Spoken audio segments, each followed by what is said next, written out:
Bonjour, bienvenue sur cette nouvelle session d'information de Wax Online. Mon nom est Steven van den Abelen et aujourd'hui, on va parler de la gestion de flotte. De la gestion de flotte spécifiquement pour des transporteurs ou d'autres gestionnaires de flotte qui n'ont pas un propre atelier, donc pour un atelier externe qui vont donc faire en sous-traitance les travaux. Alors, quand on parle de gestion de flotte, évidemment, on doit regarder à la flotte. Et en ce qui concerne la flotte, il est important qu'on puisse introduire divers types de ressources. Prenons par exemple un transporteur. Un transporteur, il a des tracteurs, il a des remorques, il a peut-être des spotters ou autres types de véhicules qui déplacent les remorques. Ce qui veut dire qu'on doit aussi pouvoir faire en sorte que chaque information technique, par exemple, comme le nombre d'axes d'une remorque, doit être enregistrée dans le système. Dans Wax Online, il est possible de définir ce qu'on appelle des true types, ce qui veut dire que ce sont au fait des types de ressources, des types de, oui, un tracteur, une remorque, un bus, un tram, un vélo, vous le voyez ici sur l'écran, qui chacun d'eux peuvent avoir leur propre spécificité. Donc, toutes les données reprises, par exemple, sur un tracteur ne sont pas nécessairement les mêmes que sur une remorque.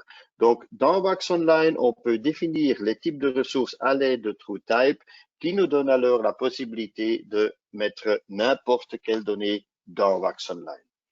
Prenons un exemple. Je vais chercher maintenant via le filtre avancé qu'on a des tracteurs de la marque MAN. Donc, je prends ici le type tracteur et je vais maintenant mettre comme marque pour ce tracteur le type MAN. Voilà. Et vous voyez, dans ma flotte de centaines de ressources, j'ai deux tracteurs du type MAN que je peux maintenant aller regarder et éventuellement modifier. Ceci m'apporte vers le passeport du véhicule. Et ce passeport va contenir toutes les données nécessaires du véhicule en question.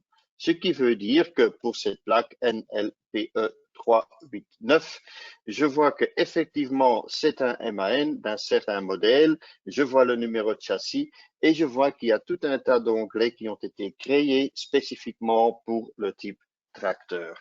Vous voyez code couleur, code carburant. Vous pouvez même utiliser notre module Car DNA qui se trouve ici pour aller rechercher toutes les données techniques du véhicule. Juste sur base de la plaque d'immatriculation, je n'ai qu'à cliquer le bouton qui se trouve juste ici pour aller rechercher les données de base de ce véhicule, donc la marque, le carburant, la puissance, la norme Euro, l'émission, etc. Donc, comme vous voyez, à l'aide de la plaque, j'ai maintenant toutes les informations nécessaires ainsi que le numéro de châssis. Et ça, c'est juste le module Car DNA. Vous voyez encore tout un tas d'onglets. Comme vous voyez ici avec le plus, vous pouvez ajouter des onglets supplémentaires. Vous pouvez même ajouter des champs de saisie supplémentaires. Supposons que j'aimerais noter ici aussi sur cet onglet le nombre d'axes ou le nombre de pneus ou le type de pneus de cette voiture. Je peux très simplement glisser ici un champ supplémentaire pour mettre ici, par exemple, le type de pneu que je peux alors rentrer ici. Donc, un passeport de véhicule est complètement à configurer à votre sauce, ce qui veut dire que vous pouvez mettre n'importe quelle information dans le passeport du véhicule. Peut-être à mentionner en supplément, nous avons aussi sur le passeport de véhicule la possibilité de charger des photos, des documents, des scans, etc. Prenons par exemple les documents de bord du véhicule ou si le véhicule a eu un accident que vous souhaitez mettre des photos de l'accident, vous pouvez mettre ça sur la fiche de travail, mais ça c'est pour l'atelier. Ou vous pouvez aussi, en tant que transporteur sans atelier à vous-même, vous pouvez aussi le mettre ici sur le véhicule.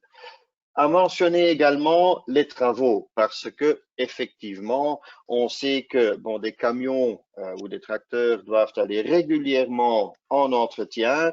Ça peut être de manière périodique, prenons un contrôle annuel, mais ça peut aussi être un contrôle sur base de kilomètres. Et typiquement chez les transporteurs, ce qu'on a après quelques kilomètres ou après une certaine période, le tracteur doit rentrer en entretien. Tout ça peut être géré dans Wax Online grâce aux travaux, grâce aux ce qu'on appelle les activités ou des signaux, où vous pouvez alors mettre tout en place pour, par exemple, tous les 3 mois, tous les 6 mois ou tous les X kilomètres que automatiquement une activité est créée. Comme ça, vous ne pouvez pas oublier de faire rentrer le tracteur à temps avant qu'il n'y ait des dommages supplémentaires. Donc, les travaux, on peut en mettre de manière manuelle, ici, ou on peut en mettre de manière automatique. Par exemple, s'il vient d'avoir son entretien, automatiquement, on peut créer une nouvelle activité dans, prenons 6 mois, ou prenons dans 20 000 kilomètres. Donc là, vous voyez, c'est très possible de le faire ainsi. Les kilomètres, très spécifiquement, chez les transporteurs, peuvent venir des ordinateurs de bord.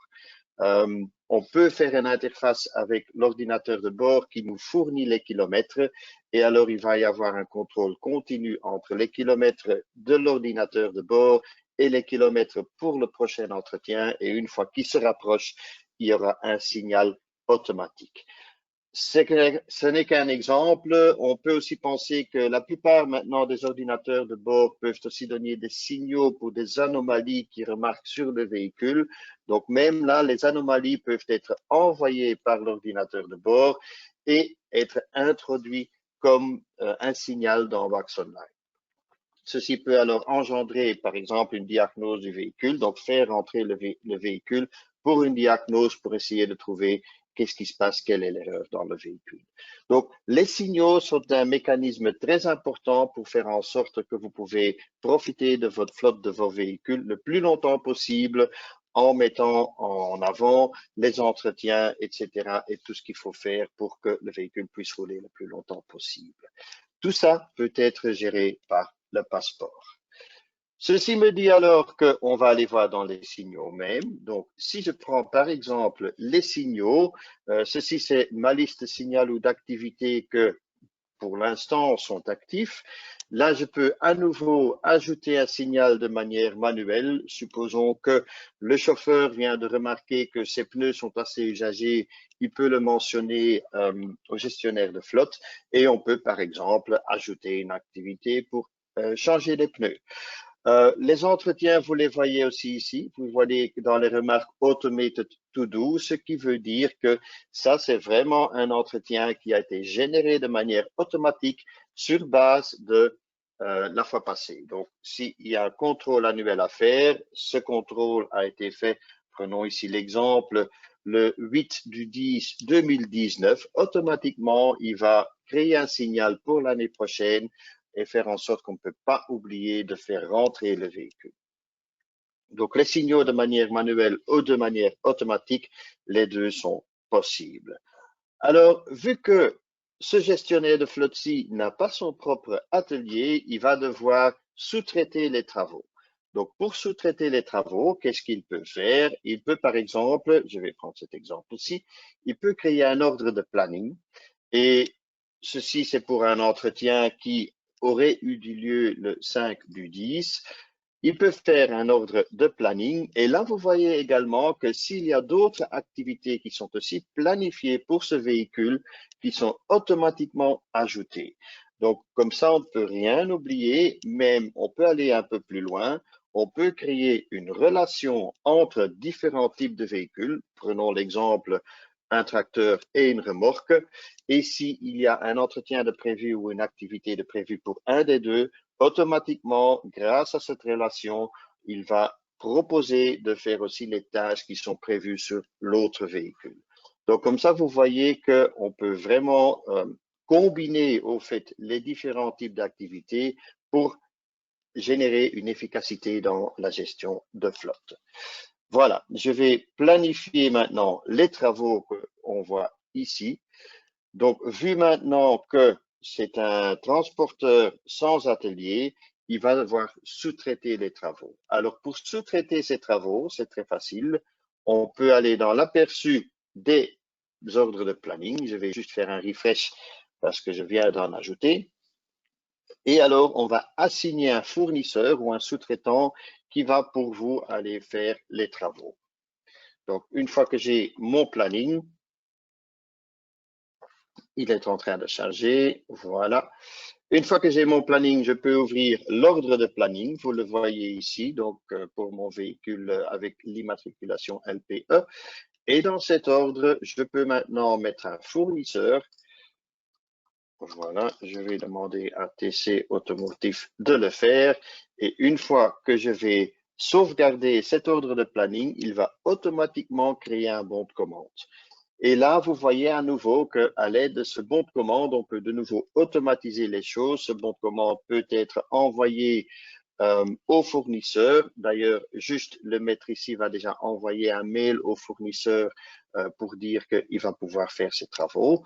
Et vous verrez alors dans le module d'achat de Wax Online qu'on trouve ici, dans le module d'achat de Wax Online, il va créer des bons, comme vous voyez ici, pour envoyer au fournisseur. Et alors, c'est à vous de choisir. Vous pouvez, par exemple, donner accès limité à votre fournisseur pour lui-même faire un devis pour les travaux demandés. Ou vous pouvez importer un Excel avec les différents devis de vos fournisseurs. Donc là aussi, il y a plusieurs types de travailler ensemble avec votre fournisseur pour que vous pouvez gérer les coûts des travaux. Donc le fournisseur peut juste voir par exemple les sous-traitances que vous lui avez assignées et à ce moment-là, il peut se loguer dans Wax Online, faire un devis. Si vous êtes d'accord avec le devis, les travaux peuvent être planifiés. Donc, vous voyez ici l'interaction entre les différentes parties qui peuvent être faites grâce à l'environnement de Wax Online. Donc, le fournisseur fait sa commande, alors il va faire ses travaux, etc. Vous avez les devis, donc vous savez vraiment quels sont les coûts. Et l'avantage de registrer aussi les coûts, c'est qu'on peut budgéter. Pour une gestion de flotte, le budget d'une flotte est crucial. Alors, on a aussi un module de budget dans Wax Online, je vous le montre ici sur l'écran, où on peut alors budgéter au fait quels sont les coûts, par exemple annuels, sur période, qu'on pense faire sur les différents types de véhicules. Alors, une fois que effectivement les factures vont rentrer, que les factures sont enregistrées dans Wax Online, le budget va être mis versus les coûts. Vous voyez ici un exemple. Donc, si je prends ici ce véhicule-ci, il a un budget d'environ 10 000 euros au niveau annuel. Vous pouvez voir la distribution du budget, comment il a été reparti sur les différents mois. Vous voyez ici les coûts mensuels qui ont été faits et enregistrés dans Wax Online, ce qui vous donne une vue parfaite du budget de votre flotte. Vous voyez ici que, par exemple, ce véhicule-ci n'avait pas de budget, donc d'office, les coûts-là, ils sont en rouge. Pour les autres, on est encore parfaitement dans le budget, ce qui est toujours assez important à voir. Et le budget aussi, il peut se voir à différents types. On peut avoir un budget d'entretien, on peut avoir un budget de réparation, on peut avoir un budget de pneus. Vous pouvez seulement y penser. Donc, au fait, chaque type de budget, vous pouvez registrer dans Wax Online et vous pouvez faire le suivi du budget à niveau détaillé, même par type du budget. Il est même possible d'assigner des contrats. Vous avez peut-être des contrats qui reprennent alors aussi une partie des coûts, etc. Il est aussi possible donc d'assigner ces contrats dans tout ce qui est le module de budget de Wax Online. Et comme ça, vous voyez que, surtout aussi pour un gestionnaire de flotte, même sans atelier, que vous pouvez parfaitement travailler dans Wax Online. Vous pouvez avoir tout le détail de votre flotte comme vous le voulez, donc même avec chaque type de véhicule que vous avez. Je vous avais montré donc un passeport de véhicule, un tracteur, une remorque, etc. Où vous pouvez créer vos propres champs. Vous avez là aussi le module de carte DNA pour aller rechercher toutes les données techniques du véhicule. Et vous pouvez donc utiliser ce passeport aussi pour charger des documents comme les documents de bord, etc. et faire le suivi de certains travaux, soit périodiques ou même par distance, par kilomètre, qui sont alors donnés ou fournis par l'ordinateur de bord du camion. Ça nous rend vers les travaux. Les travaux peuvent être gérés de manière manuelle et de manière automatique. Manière automatique aussi dirigée éventuellement par l'ordinateur de bord pour, par exemple, des transporteurs. Et comme ça, vous ne pouvez pas oublier de faire les travaux nécessaires pour que le véhicule puisse tenir la route plus longtemps. Et bon, ces travaux peuvent alors être sous-traités.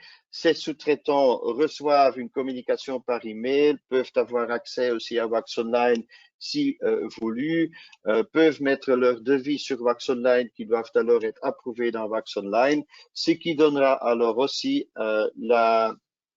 les données nécessaires pour le budget pour voir si tous les coûts sont encore dans le budget. On a certains clients comme Ertsens, Van der Wal, même la commune de Breda et Heesterkamp qui utilisent tout ce qui est gestion de flotte dans Wax Online. Vous voyez que c'est très facile, donc même sans atelier, Wax Online est idéal pour la gestion de flotte. Voilà, ça c'est ce que je voulais vous montrer aujourd'hui. Donc, on a vu le passeport du véhicule avec toutes les données que vous pouvez mettre sur le passeport indépendant du type. On a vu comment gérer les activités manuelles et automatiques éventuellement nourries par l'ordinateur de bord. Et on a alors vu aussi également la sous-traitance et le budget pour faire en sorte que les coûts n'explosent pas. Merci de votre attention et à la prochaine session.